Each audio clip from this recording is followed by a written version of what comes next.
നമസ്കാരം. മുഖ്യമന്ത്രി പിണറായി വിജയൻ കൊലപാതകിയാണ് എന്ന് വാർത്താ സമ്മേളനത്തിൽ ആരോപിച്ച് KPCC പ്രസിഡന്റ് കെ സുധാകരൻ. കണ്ണൂരിലെ DCC സെക്രട്ടറി കണ്ടോത്ത് ഗോപിയെ കൊണ്ട് സ്വന്തം ദുരിതാനുഭവം പറയിപ്പിച്ചുകൊണ്ടും പിണറായി വിജയൻ ഒന്നാം പ്രതിയായിരുന്നുവെന്ന് പറയപ്പെടുന്ന വാടിക്കൽ രാമകൃഷ്ണൻ കൊലക്കേസ് FIR ഉയർത്തിക്കാട്ടിയും പിണറായിയുടെ സന്തത സഹചാരിയായിരുന്ന പെണ്ടുട്ടായി ബാബു കൊല്ലപ്പെട്ട സംഭവം വിശദീകരിച്ചുമായിരുന്നു സുധാകരന്റെ വാർത്താ സമ്മേളനം. 1977 PKVയുടെ ഭരണകാലത്ത് ദിനേശ് ബീഡി സൊസൈറ്റിയിൽ നിന്ന് പിരിച്ചുവിട്ട 26 തൊഴിലാളികളെ തിരിച്ചെടുക്കണമെന്നാവശ്യപ്പെട്ടുകൊണ്ട് നടത്തിയ കാൽനട പ്രചരണ ദിവസമായിരുന്നു തനിക്ക് പിണറായി വിജയന്റെ വെട്ടേറ്റത് എന്ന് കണ്ടോത്ത് ഗോപി പറഞ്ഞു. National beedi and cigar workers federation സെക്രട്ടറിയായിരുന്നു അന്ന് ഗോപി.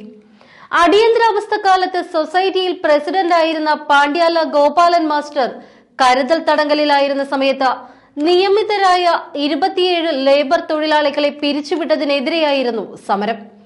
തൊഴിലാളികളിൽ 12 AITUC-കാരും 12 INTUC-യും 2 HMAS-ഉമാണ് ഉണ്ടായിരുന്നത്. കാൽനട പ്രചരണം രാവിലെ 10 മണിക്ക് ഉദ്ഘാടനം ചെയ്യാനിരിക്കെ വെണ്ടിട്ടായി റോഡ് തുടങ്ങുന്നതിന് ഇടതുഭാഗത്തുള്ള ബസ് ഷെൽട്ടറിൽ സുരേന്ദ്രബാബു മാസ്റ്റർക്കൊപ്പം നിൽക്കുമ്പോഴാണ് പിണറായിയുടെ നേതൃത്വത്തിൽ 30ഓളം പേർ വരുന്നത്. മുന്നിലുള്ള പിണറായിയുടെ കയ്യിൽ കൊടുവാളുമുണ്ട്. താനാണോ ജാഥ ലീഡർ എന്ന് ചോദിച്ച് കൊടുവാള് കൊണ്ട് കഴുത്തിന് നേരെ വെട്ടുകയായിരുന്നു.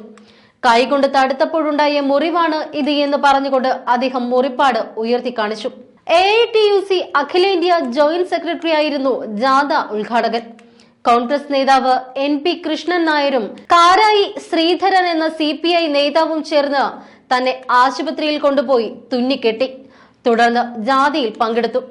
പക്ഷേ ആ സംഭവത്തിന്റെ കേസ് പോലും ആശുപത്രിയിലെയും പോലീസിലെയും പിണറായിയുടെ സ്വാധീനം ഉപയോഗിച്ച് മായ്ച്ചു കളഞ്ഞു. പോലീസ് മൊഴിയെടുത്തുവെങ്കിലും FIR ഇട്ടില്ല. അതിന് മറ്റു കാര്യങ്ങൾ കിട്ടിയില്ല എന്ന് പറഞ്ഞ് നിസ്സഹകരണമാണ് പോലീസിൽ നിന്നും ഉണ്ടായത്. പിണറായിയാണ് വെട്ടിയത് എന്ന് പോലീസിൽ പറഞ്ഞു. DYSPയോടും CIയോടും പറഞ്ഞു. എന്നിട്ടും കേസ് എടുത്തില്ല എന്നും ഗോപി വിശദീകരിച്ചു. വാടിക്കൽ രാമകൃഷ്ണൻ എന്ന ജനസംഘക്കാരന്റെ കൊലപാതകി പിണറായി വിജയനാണ് എന്ന് കെ സുധാകരൻ ആരോപിച്ചു. അദ്ദേഹം വാളെടുത്തു വെട്ടി. ഇതേ തുടർന്നായിരുന്നു തലശ്ശേരിയിൽ കലാപമുണ്ടായത്. നാട് ഭരിക്കുന്ന മുഖ്യമന്ത്രിയുടെ പിന്നാമ്പുറ കഥയാണിത്. പിണറായി വിജയന്റെ 20 വർഷത്തെ ബോഡി ഗാർഡായിരുന്നു പെണ്ടുട്ടായി ബാബു. ചെറിയ കാര്യത്തിന് ഇരുവരും തമ്മിൽ തെറ്റി. ബാബുവിന്റെ സ്വഭാവം അറിയുന്ന പിണറായി വിജയൻ തലശ്ശേരിയിൽ ഒരു കേസിന് പോകുമ്പോൾ വെട്ടിനുറുക്കി കൊല്ലുകയായിരുന്നു. പിണറായി വിജയന്റെ വീടിന് തൊട്ടടുത്ത് തന്നെയാണ് ബാബുവിന്റെയും വീട്.